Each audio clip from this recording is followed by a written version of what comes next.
Syllabus exam pattern పై committee final నివేదిక ready అయింది. దీనికి సంబంధించి ఇవాళ కమిటీ సభ్యులు మీట్ అయ్యారు. దీనికి సంబంధించిన details TSPSC chairman Ganta Chakrapani మీడియాకు వివరిస్తున్నారు.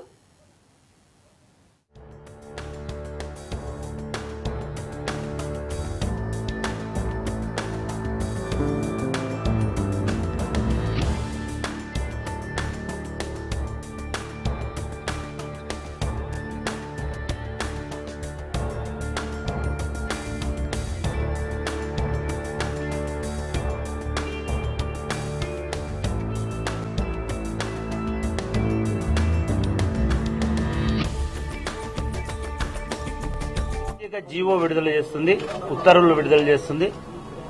ఆ జీవో ఆధారంగా మేము పూర్తి స్థాయి సిలబస్ ని రూపొందించి ప్రకటించేటువంటి అవకాశం ఉంటుంది. ఇవాళ స్కీమ్ కు సంబంధించినటువంటి ఫార్మాట్ ని పంపించినాం. Government will issue and GO specifying the scheme for each examination based on the scheme approved by the government. The Commission will finalize the syllabus and release that syllabus to the public. ఇది ఇవాళటి వరకు జరిగినటువంటి issue. దీనిలో మేజర్గా చాలా మందితో committee మాట్లాడడం జరిగింది. Haragopal committee విద్యార్థుల నుంచి కూడా వినతులు తీసుకోవడం జరిగింది. విద్యార్థి సంఘాలను కలవడం జరిగింది. వివిధ రంగాల అధ్యాపకులు నిపుణులతో కూడా వారు మాట్లాడడం జరిగింది. గతంలో ఉన్న పద్ధతిలోనే స్కీమ్ ఉండాలి, పరీక్షలు అదే రూపంలో ఉండాలని హరగోపాల్ కమిటీ సూచించింది. దాన్ని మేము యథాతథంగా ప్రభుత్వానికి పంపించినాం. అంటే గ్రూప్ 1లో గతంలో ఉన్నట్టుగానే ప్రిలిమినరీ ఎగ్జామినేషన్ ఉంటుంది, తర్వాత మెయిన్స్ ఉంటుంది, తర్వాత ఇంటర్వ్యూ ఉంటుంది. ఇంతకుముందు 622 జీవో గ్రూప్ 1 2014 తర్వాత గ్రూప్ 1లో ఉన్న ఎగ్జిక్యూటివ్ పోస్టులు, గ్రూప్ 2లో ఉన్న ఎగ్జిక్యూటివ్ పోస్టులు గ్రూప్ 1లో కలపాలనేటువంటి జీవో ఒకటి ఎగ్జిస్టెన్స్ లో ఉంది. చాలా మంది మీడియా మిత్రులు దాన్ని తప్పుగా అర్థం చేసుకుని మేమే రికమెండ్ చేసినాం, హరగోపాల్ కమిటీ రికమెండ్ చేసిందని రాసినారు. మాకు జీవోలను రికమెండ్ చేసే పరిధి ఉండదు. సో మేము ఆ జీవోని పరిగణలోకి తీసుకొని కూడా based on the requests and appeals from the students, Haragopal committee కూడా ఏం చేసిందనంటే ఈ ఒక్కసారికి keeping in view of the context of Telangana, the present status of Telangana, this transition period కాబట్టి విద్యార్థులు ఇప్పటికిప్పుడు మళ్లీ తయారవడం సిద్దమవడం కష్టం కాబట్టి వీటిని విడివిడిగానే ఉంచాలి అనేటువంటి రికమెండేషన్ చేయడం జరిగింది. దాన్ని కూడా మేము ఇవాళ ప్రభుత్వానికి పంపించినాం. అంటే గవర్నమెంట్ ఫైనల్ గా ఎగ్జామ్ ఎట్లా ఉండాలి ఏమనేది గవర్నమెంట్ డిసిషన్ తీసుకుంటుంది కాబట్టి అది వేరువేరుగానే ఇది చేసినాం. మూడవ కీలకమైనటువంటిది ప్రజలకి, ముఖ్యంగా విద్యార్థులకి, నిరుద్యోగులకి తెలియాల్సింది ఏంటంటే మ్యాథమెటిక్స్ కాంపోనెంట్ తగ్గించాలనేటువంటి విజ్ఞప్తులు చాలా వరకు వచ్చినాయి. స్టాటిస్టిక్స్ పార్ట్ ని చాలా వరకు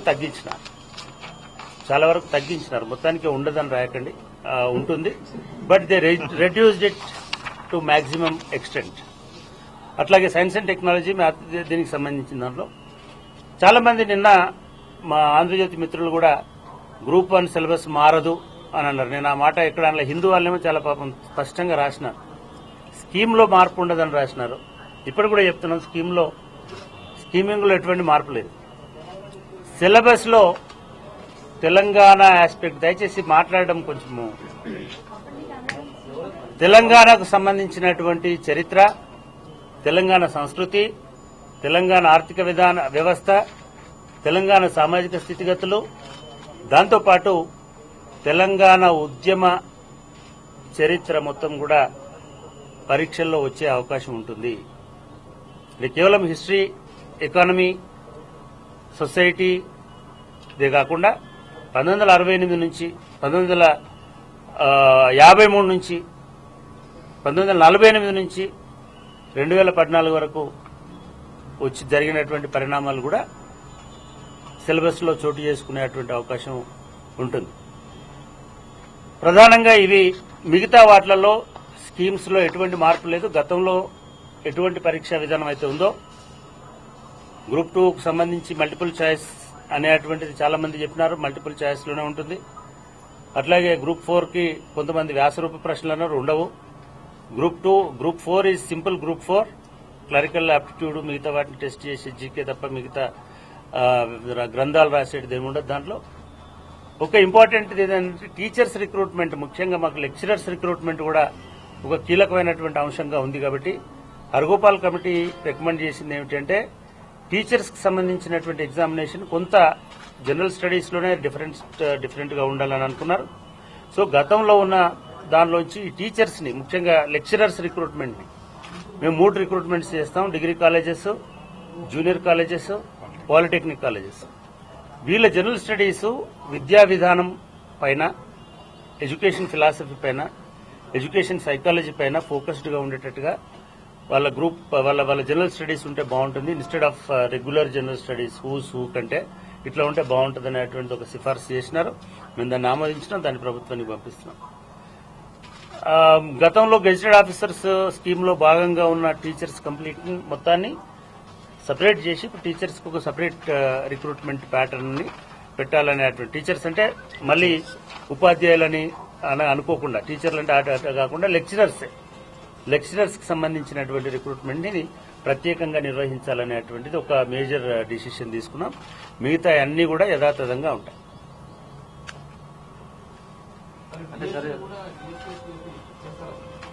మాకు ప్రభుత్వం నుంచి ఎటువంటి నిర్ణయం జరిగినట్టుగా రాలేదు, ఎటువంటి సమాచారం లేదు. ఒకవేళ గవర్నమెంట్ ఇవ్వాలని అనుకుంటే ఏ పరీక్ష ఇచ్చినా సరే నిర్వహించడానికి తెలంగాణ పబ్లిక్ సర్వీస్ కమిషన్ సిద్ధంగా ఉన్నది. అది ఏ రకమైన పరీక్ష అయినప్పటికీ. డిఎస్సీ అనేది పాలసీ డిసిషన్, అది గవర్నమెంట్ తీసుకొని చెప్పాల్సిన అవసరం. 622 అవేయన్స్ లో పెట్టినట్ట సార్ జీవోని? మేము అవేయన్స్ లో పెట్టడానికి లేదు. 622 జీవోలో ఏముందనంటే 2014 తర్వాత జరిగే ప్రతి రిక్రూట్మెంట్ లో కూడా గ్రూప్ 1 లో ఈ గ్రూప్ 2 ఎగ్జిక్యూటివ్ ని కలపాలని ఉంది. మేము రిక్వెస్ట్ చేసినాం గవర్నమెంట్ ఏంటంటే దాని మీద ఒక క్లారిటీ ఇవ్వండి. ఇచ్చుకుంటూ ఇంకొక రిక్వెస్ట్ కూడా ఏం చేసినాం, హరగోపాల్ కమిటీ ఇచ్చిన రిక్వెస్ట్ నే మేము ఫార్వర్డ్ చేసినాం. ఇవాళ ఉన్నటువంటి పరిస్థితులలో, తెలంగాణ సమాజం ఇప్పుడు ఉన్నటువంటి పరిస్థితులలో ఎంబడే మార్చడం వల్ల సమస్యలు వస్తాయని హరగోపాల్ కమిటీ భావించింది. కాబట్టి దాన్ని పరిగణలోకి తీసుకోండి అని మేము ప్రభుత్వానికి విజ్ఞప్తి చేసినాం. ఆ 622 జీవో స్థానంలో ప్రభుత్వం లేదు, ఈ జీవో కొనసాగదు, కొత్తది, ఇప్పుడు రెండింటిని వేరువేరుగా నిర్వహించండి అంటే అదే పద్ధతిలో నిర్వహిస్తాం. స్కీమ్ అయితే మేము గ్రూప్ 2కి వేరుగా, గ్రూప్ 1కి వేరుగా తయారు చేసి ప్రభుత్వానికి పంపిస్తాం. సో 620 జీవోల గురించిన ప్రస్తావన, జీవోల గురించిన సవరణ మా చేతుల్లో ఉన్నది కాదు. కాబట్టి దాని గురించి మనం మాట్లాడే అవకాశం లేదు.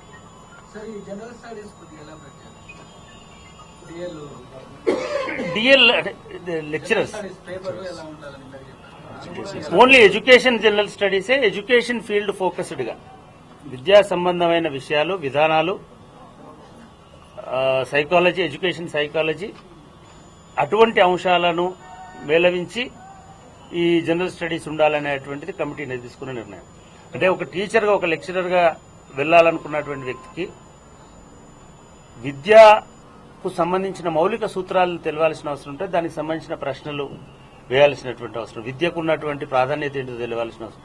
సో జనరల్ స్టడీస్ అనేది ఎడ్యుకేషన్ ఫోకస్డ్ గా ఉండాలనే నిర్ణయం తీసుకుంది. కాబట్టి తెలంగాణ పబ్లిక్ సర్వీస్ కమిషన్ భవిష్యత్తులో ఏ రకమైన ఉపాధ్యాయ, అధ్యాపక ఉద్యోగాలు భర్తీ చేయాలనుకున్నా కూడా దాన్ని పూర్తిగా ఎడ్యుకేషన్ ఫోకస్డ్ గా, education philosophy, education psychology, education policies వీటి ఫోకస్డ్ గా ఉండేటట్టుగా జనరల్ స్టడీస్ రూపొందించాలనేటువంటిది కమిటీ చేసినటువంటి సిఫార్సు.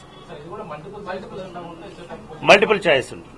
గ్రూప్ 2 లో ఇంటర్వ్యూ ఏమన్నట్టు హరిగోపాల్ సార్ కమిటీ ఒకసారి మాట్లాడుతూ ఎవరో అనేది తెలియకుండా, కనీసం ఇంటర్వ్యూలు తెలియకుండా బోర్డు ఇచ్చే ఇది నేను అందుకే మీకు అందరు కూడా రిక్వెస్ట్ చేసేది ఏంటంటే ఇవాళ మేము కేవలం ఫార్మాట్ అంటే స్కీమ్ మాత్రమే ఇస్తున్నాం. గవర్నమెంట్ జీవో ఇస్తుంది, ఆ జీవో మాకంటే ముందు మీకే తెలుస్తుంది. వాళ్ళు వెబ్సైట్ లో పెడతారు, ఇంటర్వ్యూ ఉంటుందా ఉండదా, ఆబ్జెక్టివ్ ఉంటుంది. మేము సిఫార్సు చేస్తుందైతే ఖచ్చితంగా ఆబ్జెక్టివ్ లోనే ఉంటుంది. ఎందుకంటే ఇంటర్వ్యూ అనేది ప్రభుత్వం తీసుకోవాల్సిన, మేము ఏం చేయలేదు దానికి సంబంధించి. కమిటీ కూడా ఏం రికమెండ్ చేయలేదు దానికి సంబంధించి. జస్ట్ మేము ఐజిటీస్ గా పంపించాలని అనుకున్నాం. అంటే మేము అక్కడ ప్రాబ్లం ఏమొచ్చిందంటే 622 జీవో ఉంది కాబట్టి ఈ జీవో నేపథ్యంలో ఎటువంటి పరీక్ష నిర్వహించాలనో ప్రభుత్వాన్ని అడిగాం గ్రూప్ 2కి సంబంధించి. బట్ పరీక్షా విధానానికి సంబంధించిన దాంట్లో చాలా మంది మాకు రిప్రజెంట్ చేసింది మల్టిపుల్ చాయిస్ ఆబ్జెక్టివ్ టైప్ లోనే ఉండాలన్నారు. కాబట్టి మేము ఆబ్జెక్టివ్ టైప్ లోనే ఉండాలనేటువంటి విషయాన్ని రికమెండ్ చేసాం. మిగతా వాటికి దేనికి ఇంటర్వ్యూ పెట్టాలా, అసలు దేనికి ఇంటర్వ్యూ తొలగించాలి, ఇదంతా ప్రభుత్వం డిసైడ్ చేస్తుంది. దానికి ఇంటర్వ్యూస్ అన్నిటికీ అవసరమా లేదా అనేటువంటిది ప్రభుత్వం నిర్ణయం మీద ఆధారపడి చేస్తున్నాం. ఇంకా మేము అంటే అది ఇంకా ఫైనల్ కాలేదు. అంటే ఇప్పుడు ఐడియానే, నిజానికి మేము దాని మీద పెద్ద డిసిషన్ తీసుకోలేదు. రీసెంట్గా మీలాగే ఒకరిద్దరు ఎవరు చెప్పినారు లోగో సపరేట్ గా ఉంటే బాగుంటుందని, అది పరిశీలిస్తున్నాం. ఇంకా ఫైనల్ ఏం లేదు. అంటే ఒకటి మనం అర్థం చేసుకోవాల్సింది, మీరు కూడా ప్రజలకు తెలియాల్సింది ఏంటంటే, మన దగ్గర స్టాక్ ఉంటేనే షెడ్యూల్ వైజ్ ఇది చేసుకోవడానికి ఉంటుంది. మనకు ఒక బడ్జెట్ ఉంటేనే నెలకెంత అనేటువంటిది ఉంటుంది. అసలు ఏం లేకపోతే షెడ్యూల్ వేయడంలో ఉపయోగం. సో మాకు ఇంకా ఇండెంట్స్ రావడం అనేది ఇంకా మొదలు కాలేదు. ప్రభుత్వం నుంచి రిక్విజిషన్స్ వస్తే మా దగ్గర ఒక 3-4 రిక్రూట్మెంట్లు పెండింగ్ లో ఉంటే అప్పుడు మేము క్యాలెండర్ అనేటువంటిది జూన్లో ఏముండాలి, జూలైలో ఏముండాలి, ఆగస్టులో ఏముండాలి అని మేము అనుకోవడానికి అవకాశం ఉంది. వర్క్ ఉన్నప్పుడే టైం టేబుల్ ఉంటుంది, కానీ వర్క్ లేనప్పుడు టైం టేబుల్ ఉండదు. సో మేము ఇప్పుడు ప్రిపరేటరీగా మొత్తం ఎస్టాబ్లిష్ చేయడానికి సంబంధించిన పనుల్లో ఉన్నాం. 2 నెలలు మీకు తెలుసు, సిలబస్ ఒక 4 రోజులు మేము దాని మీద కూర్చున్నాం. సైమల్టేనియస్ గా మేము ఇందాక మిత్రులు అడిగినారు, వెబ్సైట్ ను కూడా డిజైన్ చేసినాం. బస్ నెక్స్ట్ వీక్లలో మేము దాన్ని నెక్స్ట్ వీక్ లో బహుశా వన్ వీక్ లో బహుశా 20th 25th లోపు దాన్ని లాంచ్ చేస్తాం. ఎందుకంటే మా రిక్రూట్మెంట్స్ అన్ని వెబ్సైట్ లింక్డ్ గానే ఉంటాయి కాబట్టి అదొక పనిలో ఉన్నాం. మూడవది డిపార్ట్మెంటల్ టెస్ట్లకు సంబంధించి ఆల్రెడీ ప్రభుత్వం మాకు అనుమతి ఇచ్చింది. దాని నోటిఫికేషన్ కూడా త్వరలోనే బహుశా ఒక వారం రోజుల్లో 10 రోజుల్లో దాని నోటిఫికేషన్ కూడా విడుదల చేస్తాం అన్ని డిపార్ట్మెంటల్ టెస్ట్లకు సంబంధించిన. తెలంగాణ సివిల్ సర్వీసెస్ ఉండాలని కమిటీ సిఫార్సు చేసిన మాట వాస్తవమే. దాన్ని ఐసీటీగా మేము గవర్నమెంట్ పంపిస్తాం. సివిల్ సర్వీసెస్ అంటే యూపీఎస్సీ కాదు, చాలా రాష్ట్రాల్లో civil services, state civil services ఉన్నాయి. మిగతా ఉత్తరాది రాష్ట్రాల్లో చాలా చోట్ల రీజనల్ పర్టికులర్ స్టేట్ కి సివిల్ సర్వీసెస్ ఉంది. అదే పద్ధతిలో ఇక్కడ కూడా ఉంటే బాగుంటుంది అని హర్గోపాల్ కమిటీ అభిప్రాయపడింది, ఎక్స్పర్ట్ కమిటీ. మేము దాన్ని యాజిటీస్ గా ఆ రిపోర్ట్ నే పంపిస్తున్నాం కాబట్టి మేము దాన్ని చేంజ్ చేసేటువంటి అవకాశం ఉంది. మేము ఇప్పుడు చేస్తున్నది కూడా ఏంటంటే ఆ రిపోర్ట్ యాజిటీస్ గా పెట్టి దాన్ని యాజిటీస్ గా గవర్నమెంట్ కు పంపిస్తున్నాం. So it is part of that report. ఒకవైపు మీరు తెలంగాణ నిరుద్యోగులకి నోటిఫికేషన్లు వేయాలని చర్యలు చేపడుతుంది, కానీ ఈ ఎంప్లాయీస్ బైఫర్కేషన్ల విషయంలో కానీ, బిల్డింగ్ బైఫర్కేషన్ విషయంలో కానీ ఏపీఎస్సీ టీఎస్పీఎస్సీ మధ్య వివాదం నడుస్తుంది. ఈ నేపథ్యంలో మీరు ఎట్లా ముందుకెళ్తారు? అంటే ఇది ఒక చిన్న అంశం మా దృష్టిలో. ఇది ఒక చిన్న బిల్డింగ్ లో సర్దుకొని పోవాలి ఎవరైనా, 2 ప్రాంతాల వాళ్ళు. లాస్ట్ 2 months లో ఏం గొడవలు లేవు, ప్రశాంతంగా నడిచింది. సరే వాళ్ళకు కూడా కొన్ని ఇబ్బందులు వచ్చినాయి, వాళ్ళ జీతాలు ఆపినారు, ఇవన్నీ కొన్ని ఉన్నాయి కాబట్టి సంస్థాగతంగా వాటిని పరిష్కరించుకున్నాం. ఆ వివాదం సమసిపోయింది. వాళ్ళు కూడా పెద్ద మనసుతోటి పై 2 ఫ్లోర్లు మాకు ఇంకా అఫీషియల్ గా ఇన్ఫర్మేషన్ లేదు, కానీ వాళ్ళు చెప్పిందంటే మేము పైన 2 ఫ్లోర్లు తీసుకుంటామన్నారు. అది దాన్ని పెద్ద పట్టించుకో, మనకు పెద్ద ఎజెండా ముందున్నప్పుడు ఈ చిన్న చిన్న విషయాల మీద మనం ఫోకస్ పెట్టాల్సినటువంటి అవసరం లేదు.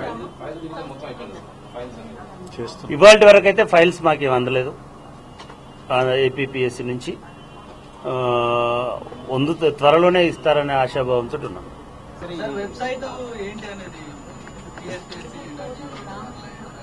అంటే ఇప్పుడు మనకి గవర్నమెంట్ లో ఇట్లాంటి సంస్థలు వెబ్సైట్ చేయాలంటే ఢిల్లీ నుంచి మాకు ఎన్ఐసి నుంచి అప్రూవల్ రావాలి, పర్మిషన్ రావాలి.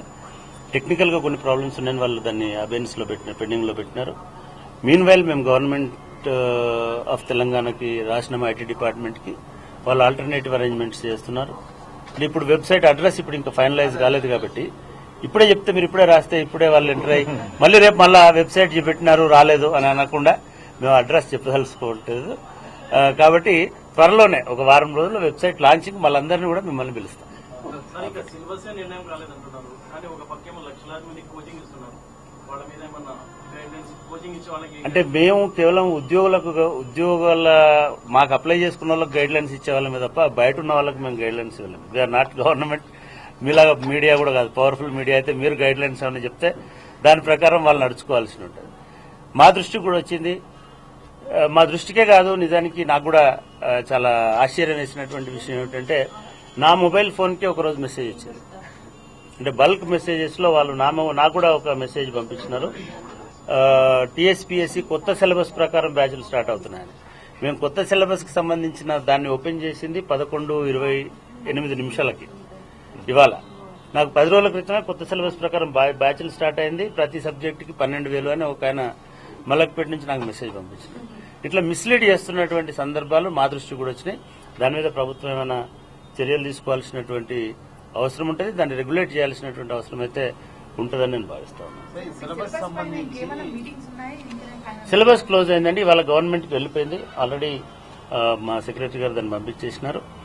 గవర్నమెంట్ నుంచి జీవో వచ్చిన తర్వాత మాత్రమే మేము సిలబస్ రిలీజ్ చేయడం అనేది.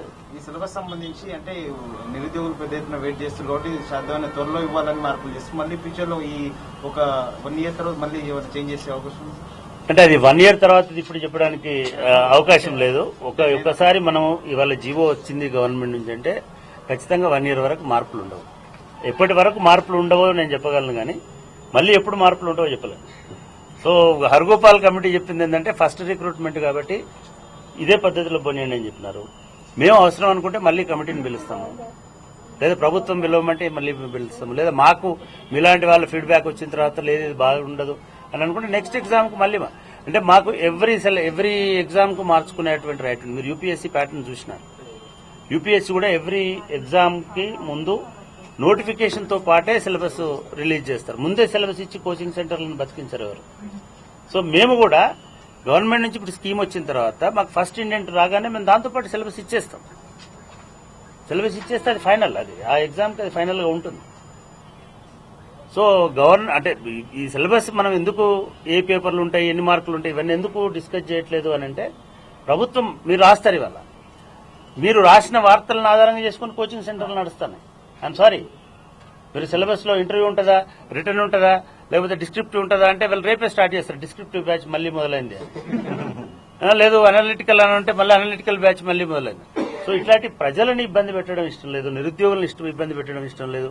నిరుద్యోగులకు బ్రాడ్ గా చెప్తున్నది ఏంటంటే గతంలో గ్రూప్ 1 ఎట్లుందో అట్లే ఉంటుంది, గతంలో గ్రూప్ 2 ఎట్లుందో అట్లే ఉంటుంది. ఇది ప్రిలిమినరీ మాత్రమే.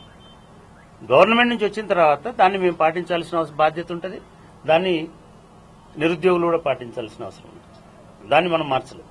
సో ఫైనల్ గా గవర్నమెంట్ నుంచి వచ్చేంత వరకు మీరు కూడా ఊరికనే మీకు తెలిసిన విషయాలు రాయకండి, ఏమైనా ఉంటే మాకు కన్ఫర్మ్ చేసుకోండి. ఎందుకంటే ప్రజలకు సంబంధించి చాలా మంది నిరుద్యోగులు ఇబ్బందుల్లో ఉన్నారు. ప్లస్ కొంతమందికి లాభం చేకూరుతున్నది మీరు రాసిన వార్త, కొంతమంది నష్టం చేకూరుతున్నది.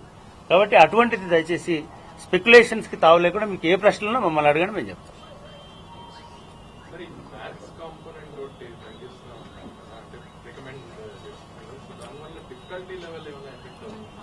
అంటే ఒకటి, ఇంతకుముందు చాలా రిప్రజెంటేషన్స్ తెలుగు మీడియం నుంచి, లేదా రూరల్ స్టూడెంట్స్ నుంచి, లేదా నాన్ మ్యాథమెటిక్స్ బ్యాక్గ్రౌండ్ నుంచి వచ్చినాయి. ఏమిటంటే కంప్లీట్ గా ఒక పేపర్ మొత్తం మ్యాథమెటిక్స్ ఉండడం వల్ల 150 మార్కులు వీళ్ళకి తగ్గిపోతున్నాయి. అంటే ప్రీవియస్ గా జరిగిన రిక్రూట్మెంట్స్ లో కూడా ఇంజనీరింగ్ బ్యాక్గ్రౌండ్ ఉన్న వాళ్ళు ఈజీగా సెలెక్ట్ అవుతున్నారు, సైన్స్ బ్యాక్గ్రౌండ్ వాళ్ళు అవుతున్నారు. But general social sciences rural students అవుతలేరు అనేటువంటి కూడా మేము కొంత పరిశీలించినప్పుడు అర్థమైంది. సో మేమేమనుకున్నామంటే తెలంగాణ పబ్లిక్ సర్వీస్ కమిషన్ అనేది యాక్సెసిబుల్ టు ఆల్ ఉండాలి, మోర్ డైవర్సిటీ గా ఉండాలి, ప్రతి ఒక్కరికి యాక్సెసిబుల్ గా ఉండాలి. కొంతమందికి మనం రిస్ట్రిక్ట్ చేసినట్టుగా ఉండడానికి వీల్లేదు. So we are not going to test the candidates mathematical skills. That మాకు అవసరం లేదు. ఒక మనిషికి, ఒక ఎంప్లాయీకి, ఒక ఆఫీసర్కి ఏ మేరకు మ్యాథమెటిక్స్ అవసరమో ఆ టెస్ట్ చేస్తున్నారు ఇప్పుడు వచ్చే దాంట్లో, ఇప్పుడు రాబోయే దాంట్లో. సో మ్యాథ్స్, సైన్స్ అనేటువంటిది వాటి కాంపోనెంట్ ని కొంత రెడ్యూస్ చేసి కొంతవరకు తగ్గించి రికమెండ్ చేసినారు.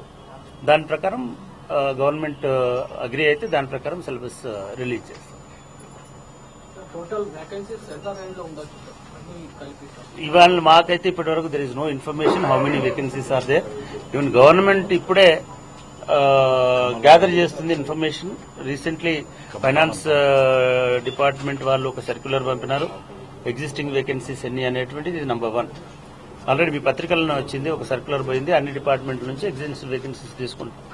నంబర్ 2, కమల్నాథన్ కమిటీ రిపోర్ట్ వచ్చేంత వరకు I once again request all of you, don't misquote me. Kamalnathan commission recommendations వచ్చేంత వరకు ఈవెన్ కరెక్ట్ గా గవర్నమెంట్ దగ్గర ఎన్ని వేకెన్సీస్ ఉన్నాయనేది మీరు చెప్పలేరు, నేను చెప్పలేను. రెండవది. మూడవది, ఇట్స్ వెరీ క్రూషియల్, రెగ్యులరైజేషన్ అనేటువంటిది అయిపోతుందా, అయిన తర్వాత వస్తాయా, ముందు వస్తాయా అనేది కూడా you have to find out. So ఈ 3 అయితే జనరల్ గా బేసిక్ కన్స్టెంట్స్ గా ఇవాళ టు ఎస్టిమేట్ ద వేకెన్సీస్ అనేటువంటిది ఉన్నది. Once we know all these then we can tell this much vacancies అని మనం చెప్పడానికి అవకాశం ఉంటుంది. So as of now vacancies ఎన్ని ఉన్నాయో ప్రభుత్వానికే తెలుస్తుంది, గవర్నమెంట్ లో తెలుస్తుంది. మనము మీకు మళ్ళొకసారి చెప్పేది ఏంటంటే public service commission, any public service commission మాకు ఇన్ని ఉద్యోగాలు ఇచ్చి వీటిని భర్తీ చేయమంటే భర్తీ చేసేటువంటి వ్యవస్థ మాత్రమే తప్ప మేము ఉద్యోగాలు వేకెన్సీస్ ని కలెక్ట్ చేసి మేముగా నోటిఫికేషన్లు వేసే అవకాశం ఉండదు.